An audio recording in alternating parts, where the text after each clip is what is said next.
le të zbërthejmë sot historinë e Sevens, një restorant fast food që në pamje të parë po ekte goxha mirë. Por, siç ndodh shpesh, nën sipërfaqe fshihej një potencial i jashtëzakonshëm, i pashfrytzuar. Kjo pra, është historia se si një menaxher i ri e transformoi komplet biznesin, duke menduar jo si një shitës, por si një arkitekt. Mirë, le t'i hedhim një sy shifrave fillestare. Pra, pikës së nisjes. Imagjinoni, nga një xhiro ditore prej, le të themi rreth 2000 eurosh, Sevens arrinte të gjeneronte afërsisht 400 euro nga porosit me dërgesë. Pra, nga delivery. Tani, për një biznes që s'kishte as një vit në treg, këto shifra mund të dukeshin mjaft solide apo jo. Lokali vet ishte plot lëvizje, gumëzhinte. Por ja ku qëndron çështja. Menaxheri i ri, Arbeni, nuk ishte thirrur aty për të mbajtur gjërat siç ishin. As pak. Misioni i tij ishte tjetër, të gjente se ku fshihej rritja e vërtet. Ajo rritja që ende nuk dukej me sy të lirë. Dhe pikërisht këtu nis gjithçka. Zbulimi i parë, thelbësor i Arbenit. Ai kuptoi diçka që shumë anashkallojnë. Biznesi brenda në lokal dhe biznesi i deliveryt janë dy botë krejtësisht të ndryshme. Mendojeni pak, në lokal fitoria vjen nga aroma, nga atmosfera, nga ndërveprimi me stafin. Kurse në delivery, betejë zhvillohet e gjitha në një ekran të ftohtë. Aty fiton foto më joshse, çmimi më i qartë, pozicionimi më i zgjuar mes dhjetra konkurrentëve. Ishte pamundur që strategjitë të ishin të njëjta. Mirë, atëherë, ja si do ta ndjekim këtë proces strategjik. Do të shohim gjithçka, nga identifikimi i problemit deri te parimi përfundimtar, hap pas hapi. Pra, pika e vërtetë e kthesës filloi kur Arbeni bëri një ndryshim themelor. Ai ndaloi së bëri pyetjen që bën gjithkush: çfarë të bëjmë tani? Në vend të kësaj, ai filloi të bënte një pyetje shumë më të fuqishme. Çfarë po ndodh realisht? Shikoni, ai nuk po kërkonte thjesht ide të bukura apo zgjidhje të shpejta. Ai po kërkonte një diagnozë të saktë. E po, le të fillojmë me pyetjen e parë. Pasi u futën thellë në të dhëna, u shfaq një model tepër i qartë. Sevens ishte kthyer në një zgjidhje dreke për zyrat aty afër. Por, a e dini cila ishte pika kritike? Dobësia e theksuar gjatë darkës. Me fjalë të tjera, biznisi po fitonte aty ku ishte më e lehtë, por po humbiste komplet mundësinë më të madhe të ditës. Pyetja e dytë. Pse një klient duhet të zgjedh Sevens dhe jo dikë tjetër?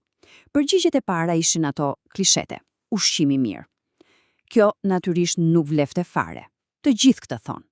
Kështu që Arbeni gërmoi më thellë, derisa gjeti thelbin e vërtet. Perceptimi një vlere të fortë dhe porcionesh të bollshme, sidomos tek ofertat kombo. Dhe kjo është thelbësore. Njerëzit nuk po blinin thjesht ushqim, ata po blinin ndjesinë se po bënin një zgjedhje të zgjuar. Më pas, pyetja e tretë. Si duket përvoja e Sevens në aplikacionin e deliveryt? E po, këtu mjaftoi të hapte aplikacionin dhe problemi ishte mu para syve. Një menu e stërngarkuar, pas një lloj hierarkie, me foto me cilësi të ndryshme. Produktet më fitimprurse, ato më tërheqëse, ishin thjesht të humbura në atë rrumuj. Duhet ta kuptojmë këtë. Në një aplikacion menuja është shitsi, dhe ky shitës, le ta themi troç, nuk po bënte punën e tij. Kjo na çon te pyetja e katërt, cilat janë barrierat që e pengojnë një klient të porosisë? Këtu diagnoza nxori në pa 4 fërkime kryesore. E para, mungesa totale urgjencës për të porositur tani. E dyta, lodhja nga vendimarrja, ajo menuja konfuze e bënte zgjedhjen të vështirë.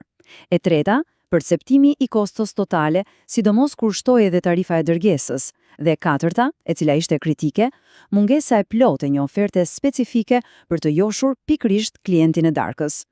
Dhe ja tek jemi, te pyetja e pestë dhe ndoshta më kritika e të gjithave. Cili mekanizëm e bën një klient të rikthehet? E po, diagnoza këtu ishte brutale. Sevens nuk kishte pothuajse asnjë sistem për të mbajtur klientët. Biznesi varej tërësisht nga zbulimi i rastësishëm, jo nga një rikthim i projektuar, i menduar. Praktikisht, klientët vinin një herë dhe pastaj thjesht zhdukeshin, si ujë në një kovë me vrima. Mirë pra, me një diagnoze kaq të qartë në dorë, erdhi koha për të kaluar te strategjia. Tani do të shohim saktësisht se si secili nga këto zbulime u përkthye në një plan veprimi konkret dhe të fokusuar. Dhe gjithçka u përmblodh në këtë fjali të vetme, e cila u bë busulla strategjike e tyre. Sevens do të dominojë darkën dhe urinë impulsive, duke u pozicionuar si zgjedhja me vlerën më të qartë, ofertën më të thjeshtë dhe praninë më të fortë në aplikacion. Ta analizojmë pak këtë. Vini re saksin. Nuk ishte thjesht të rrisim deliverin. Jo, ishte një plan i detajuar. Për kë?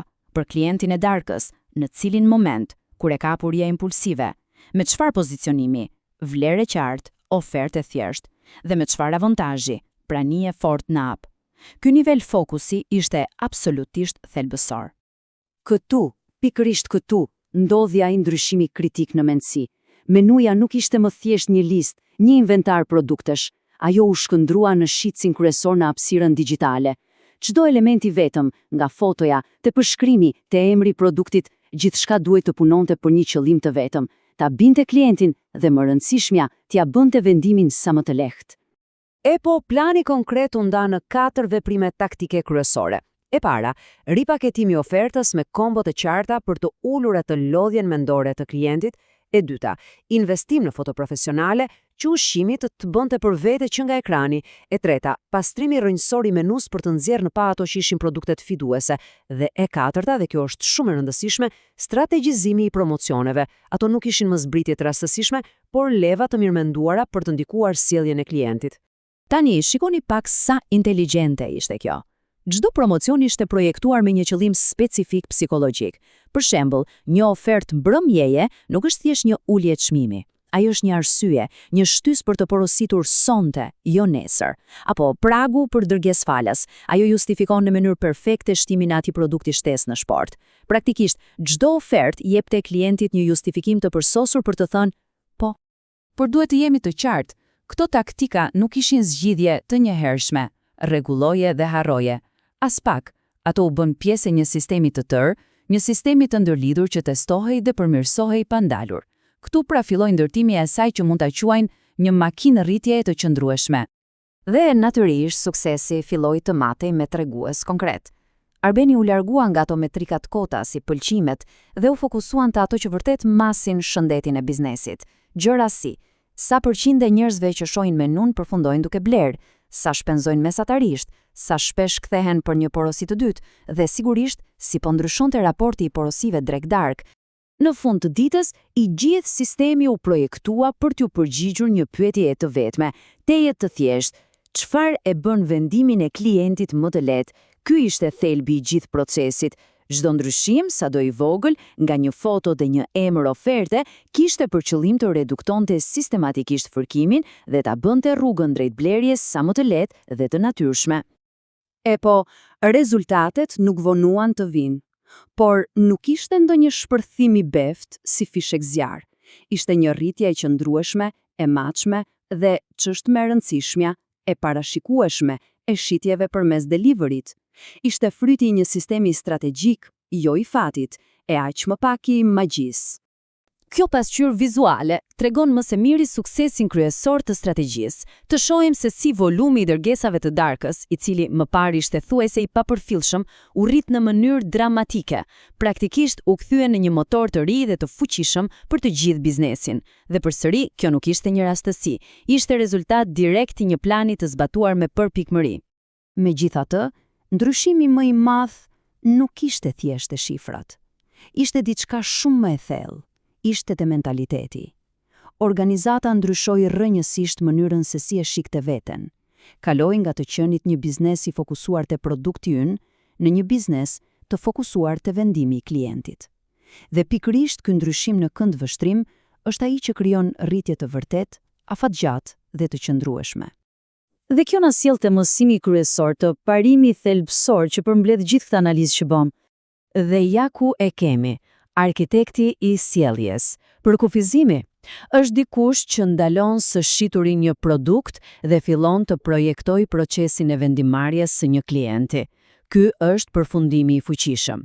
Marketingu i mirë nuk ka të bëjë thjesht me reklama e promovime, ai ka të bëjë me projektimin strategjik të sjelljes njerëzore. Bizneset e mëdha arriten kur njerëzit në krye ndalojnë së menduari si shitës produktesh dhe fillojnë të mendojnë si arkitekt të vendimeve. Edhe kështu, e mbyllim këtë analizë me një pyetje për të reflektuar. Një pyetje që vlen për çdo. Ku në një biznes suksesi po bllokohet? Jo nga një produkt i keq, por nga një vendim i vështirë, Të menduarit për këtë mund të ndryshojë gjithçka. Në vend që të kërkojmë produkte më të mira, ndoshta duhet të fillojmë të projektojmë vendime më të lehta.